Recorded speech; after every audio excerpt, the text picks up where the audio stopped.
Bismillahirrahmanirrahim. Assalamualaikum warahmatullahi wabarakatuh. Baik, sebelumnya kami mengucapkan terima kasih kepada Ibu Isani Mazelvi sebagai dosen pengampu mata kuliah TIPD yang telah memberikan kesempatan pada kami untuk memaparkan dan mempresentasikan hasil dari proyek kami. Baik, sebelumnya perkenalkan saya Muhammad Abi Musyari dengan NIM 2510531022 dan rekan-rekan saya. Saya Zulhadzi dengan NIM 2510 532060.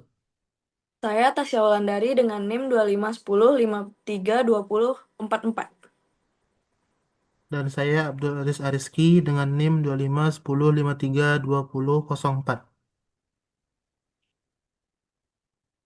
Baik, selanjutnya sebelum itu kami dari kelompok Mahimai sendiri mengambil UMKM dari kios ikan laut Pak Anto. Nah, jadi sebelumnya pemilik usahanya itu atas nama Bapak Irwanto, alamatnya yaitu Jalan Situng Gunung Medan, Jorong Lawai, Nagari Situng, Kabupaten Damasraya, Provinsi Sumatera Barat. UMKM ini sendiri berdiri pada tahun 2016 dan untuk nomor yang dapat dihubungi atau nomor WA-nya yaitu 085281574663. Nah, selanjutnya sebelum masuk ke akses, kami mempunyai beberapa uh, fitur di akses kami. Di antara lain yaitu yang pertama ada tables. Nah, tabel sendiri kegunaannya yaitu untuk menyimpan data secara terstruktur. Tabel juga berfungsi sebagai tempat utama untuk menyimpan data dalam bentuk baris dan kolom. Nah, contoh pada uh, UMKM Cash Ikan yang kami pakai tablesnya yaitu ada tabel produk penyimpanan beban, tabel produk menyimpan beban, daftar customer, daftar karyawan, daftar produk, daftar supplier, pembelian, dan penjualan. Selanjutnya, kami juga memakai queries. Nah, queries sendiri ini kegunaannya yaitu yang pertama untuk memfilter data dari tabel sesuai kebutuhan. Yang kedua untuk menghitung data seperti total penjualan atau pembelian dan stok akhir. Nah, yang ketiga menggabungkan data dari beberapa tabel.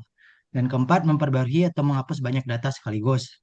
Dan yang kelima menjadi sumber data untuk form dan report. Nah, seperti yang di PPT, queries yang kami gunakan ada tiga yaitu queries total pembelian, total penjualan, dan stok akhir. Nah, selanjutnya yaitu forms. Nah, forms sendiri kegunaannya yaitu pertama untuk mempermudah input data tanpa harus membuka tabel langsung. Yang kedua, membuat tampilan lebih rapi dan terstruktur untuk mengisi data. Yang ketiga, mengurangi kesalahan input karena ada kontrol seperti drop down, tombol, dan validasi. Yang keempat, memudahkan pengguna awam untuk mengoperasikan database. Yang kelima, digunakan untuk menampilkan dan mengedit data dengan cara yang lebih nyaman. Nah, forms yang kami gunakan yaitu ada form beban, form customer, form karyawan, form pembelian, form penjualan, form produk, dan form supplier. Dan terakhir yaitu reports. Nah, kegunaan report sendiri itu yang pertama untuk menyajikan data dalam bentuk laporan yang rapi dan siap cetak. Yang kedua, menggabungkan dan menampilkan data penting dari tabel atau query untuk kebutuhan analisis. Yang ketiga, membuat laporan keuangan, penjualan, pembelian, dan stok secara otomatis. Yang keempat, memudahkan pemilik usaha untuk melihat ringkasan data tanpa harus membuka tabel. Dan yang kelima, digunakan sebagai dokumen resmi untuk arsip, pelaporan ke atasan, atau bukti transaksi. Dan yang report kami gunakan yaitu satu yaitu report penjualan. Dan report ini juga berlaku untuk semua tabel dan query. Baik, sekian mungkin dari saya. Selanjutnya akan dilanjutkan ke pemaparan Access oleh rekan-rekan saya. Oke, baik. Selanjutnya kita akan langsung pindah ke Access. Nah, untuk Access ini pertama yaitu tables. Tables akan dijelaskan dan disampaikan oleh Tasya. Kepada Tasya, dipersilakan. Baik, terima kasih moderator. Di tabel sendiri ada tabel beban yaitu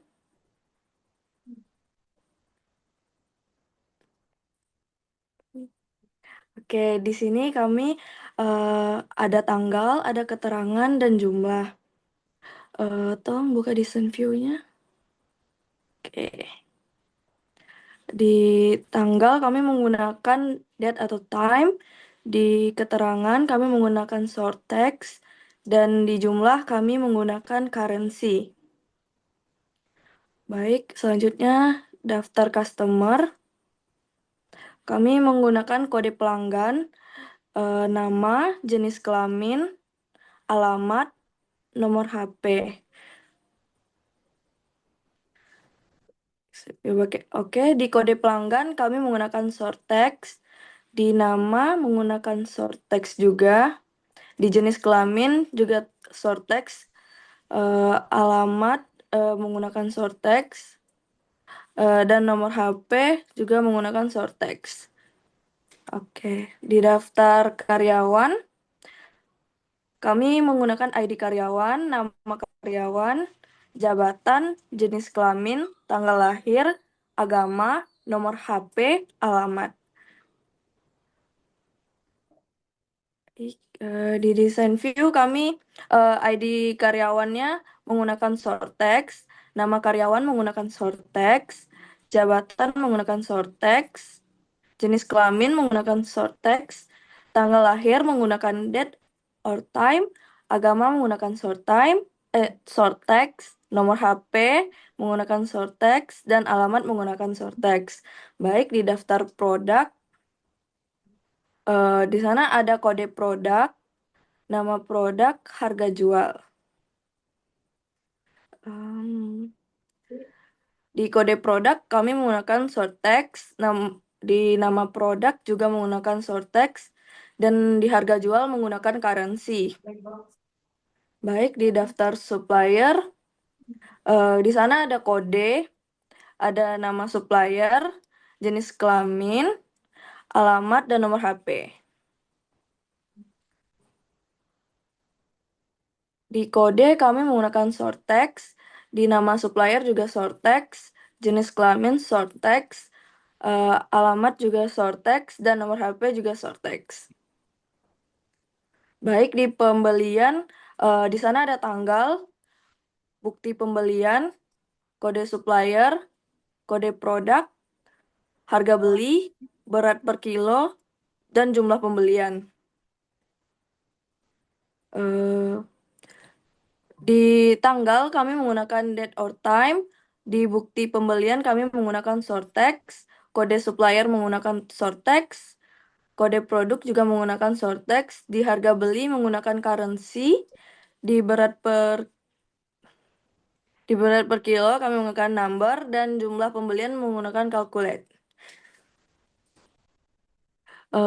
Yang dimana ekspresinya harga beli dikali berat per kilo. Baik di penjualan, di sana ada tanggal, bukti penjualan, kode pelanggan, kode produk, harga per kilo, berat per kilo, dan jumlah penjualan. Di tanggal kami menggunakan date or time, di bukti penjualan menggunakan short text, di kode pelanggan menggunakan short text, di kode produk menggunakan short text, di harga per kilo menggunakan currency, berat per kilo menggunakan number, dan jumlah penjualan menggunakan calculate dengan experience harga per kilo dikali berat per kilo lagi. Lalu di tabel login, kami ada username dan password. Di mana username menggunakan short text dan password menggunakan short text. Baik, saya kembalikan kepada moderator. Baik, terima kasih Tasya. Oke, selanjutnya yaitu queries. Nah, queries akan disampaikan oleh Aziz. Kepada Aziz dipersilahkan.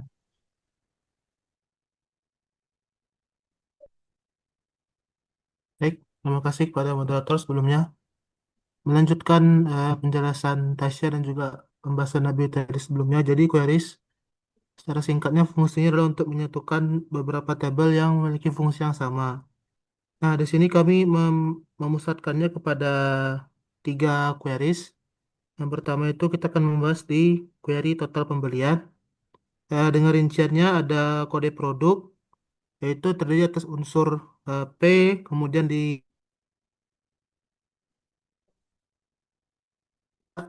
setelahnya ada total masuk, itu total pembelian kita. Jadi yang masuk ke persediaan seperti itu. Oke, lanjut.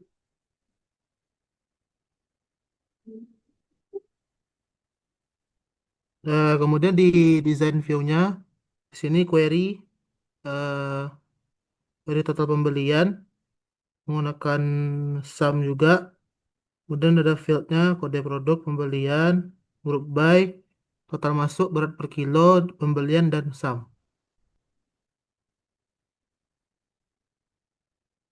Lalu selanjutnya untuk query kedua kita yaitu ada query total penjualan. Yang mana ini kebalikannya pembelian, jadi yang akan kita perjualbelikan. Di sini terdiri juga atas kode produk, eh, sama seperti yang sebelumnya, ada terdiri atas unsur P dan ada 4 digit setelahnya. Kemudian ada total keluar. Untuk desain view-nya hampir sama juga seperti yang sebelumnya, memakai sum dan juga menyatukan tabel-tabel yang ada di sebelumnya seperti tabel penjualan.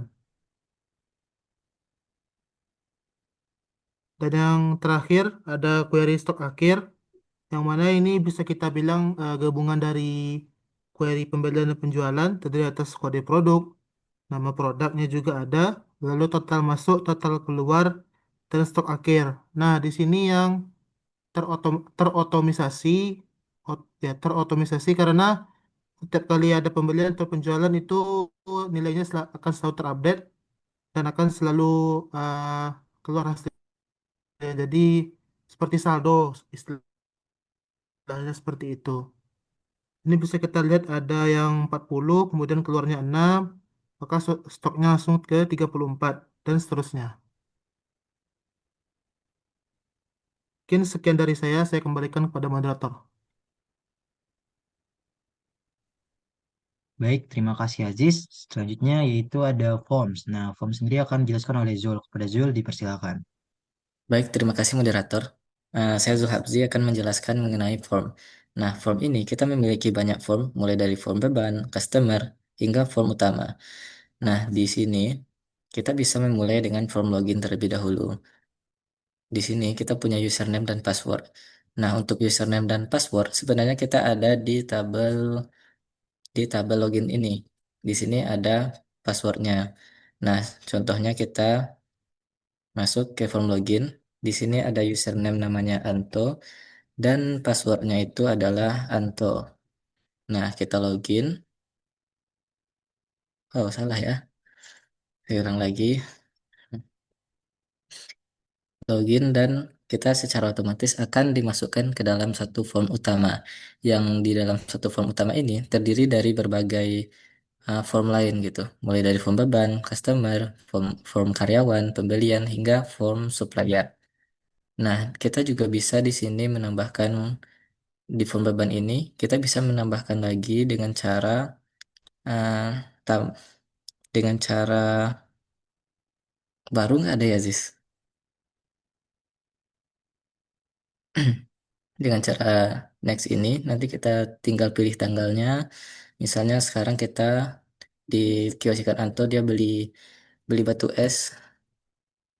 Kita bisa tuliskan es batu. Kita bisa tuliskan harganya di sini misal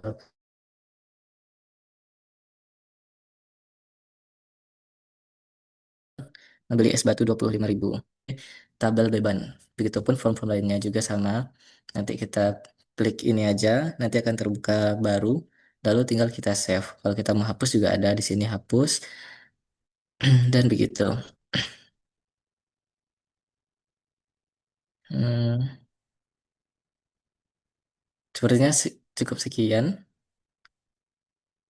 dari form utama. Kembali ke moderator.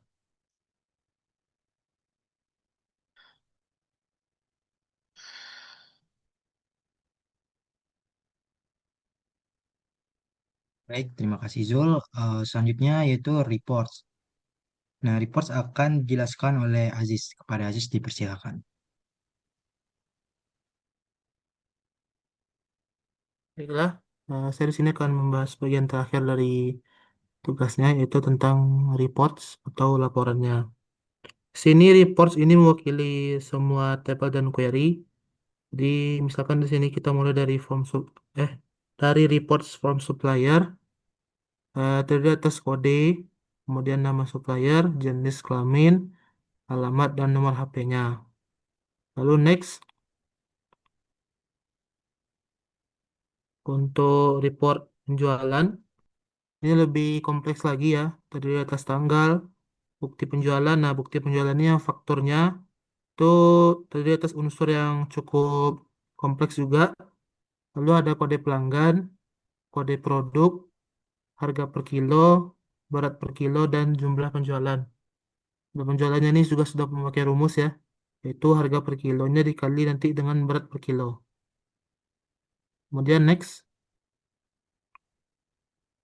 untuk report beban, juga sama seperti yang sebelumnya, terdiri atas tanggal, kemudian ada keterangan apa-apa saja yang kita beli atau beban-beban apa saja yang terjadi, lalu jumlahnya.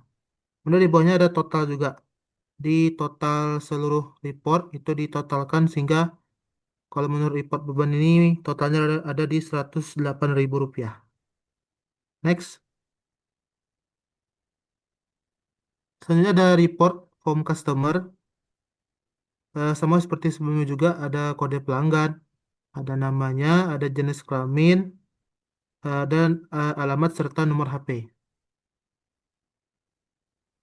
Next, untuk report karyawan, terdiri atas ID karyawan, lalu nama karyawan, jabatannya apa, jenis kelamin, tanggal lahir, agama, nomor HP, dan alamat. Next, untuk report pembelian, terdiri atas tanggal, dan juga ada fakturnya, bukti pembeliannya, kode supplier, kode produk, harga beli, berat per kilo, dan juga jumlah pembelian. Nah, jumlah pembeliannya juga sama seperti yang jumlah penjualan, itu hasil perkalian dari harga beli dikali dengan berat per kilo. Kemudian di bagian ada di section bawahnya itu total keseluruhan eh, pembelian dari toko ikan kita, yaitu berjumlah Rp6.700.000. Next. Lalu ada report produk. Report produk terdiri atas kode produk, nama produk, kemudian ada harga jualnya. Dan ini harga jualnya per masing-masing nama produknya. Next. Oke, sepertinya sudah eh, selesai dibahas. Kemudian di sini saya juga ada mention di bagian headernya ya, di bagian header report ini di bagian sebelah kanan atasnya itu ada tanggal dan juga jamnya ya, jam terupdate seperti itu. Oke, sekian dari pembahasan saya kembalikan kepada moderator. Baik, terima kasih Aziz.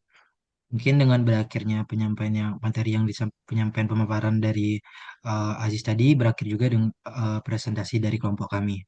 Sebelumnya kami mengucapkan terima kasih atas perhatiannya Ibu dan mohon maaf jika ada kekurangan. Sekian, kami tutup. Assalamualaikum warahmatullahi wabarakatuh.